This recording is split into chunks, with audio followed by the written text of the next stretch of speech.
So if you follow me on Instagram, you might have noticed that I've been posting photos in a bit of a unique format. So instead of the single photo post, I've been posting galleries. Now, the main photo that I'd typically post in an Instagram post would still be that first image, it'd be a 4 or 5 Instagram photo. However, the second and third photos were a bit different. You see, they were of that first image, but they were zoomed up and almost like a panorama of a certain portion of the image. You might have been wondering how I've been able to do this. Am I cropping this in Photoshop and being really careful with the crop, making sure that they line up perfectly?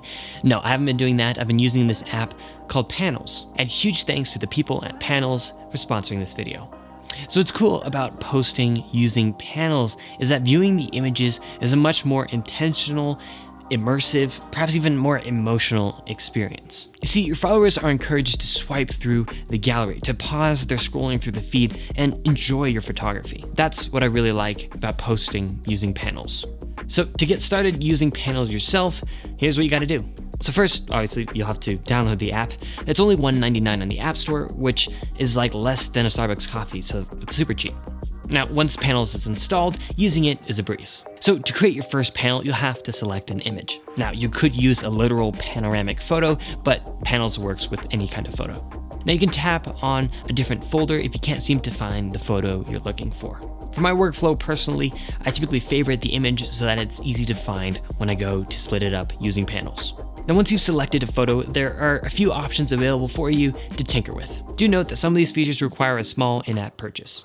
First, you can correct the photo alignment. Now, typically I've already edited the photo in such a way that I don't have to mess with the horizon, but in case you haven't done that, you can do that right here.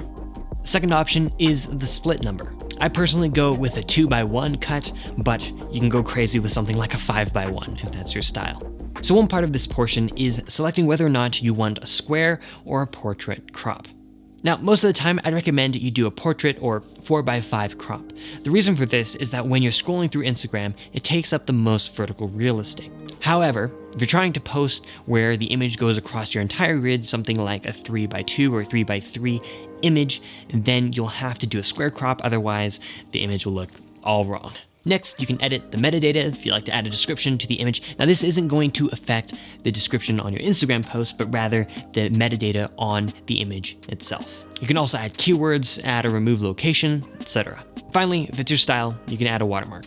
When you're done, Panols will export all the images and even give you an option to share to Instagram. Now, when you're posting on Instagram, you'll have to post in reverse order, so it makes sense when you're scrolling through, but it's fairly simple to post a panel on Instagram. One little thing to note is that if you'd like to see a preview of how the panel will look on Instagram, you can actually do that inside the Panols app in the details view of your panel. I really enjoy using Panols, and I've been using it for the past few posts on Instagram, and it's really nice. I highly recommend it. Well, that's it. Thanks so much for watching. If you like this video, hit that thumbs up button. If you enjoy cinematic filmmaking and photography videos, hit that subscribe button. Thanks, and I'll see y'all later.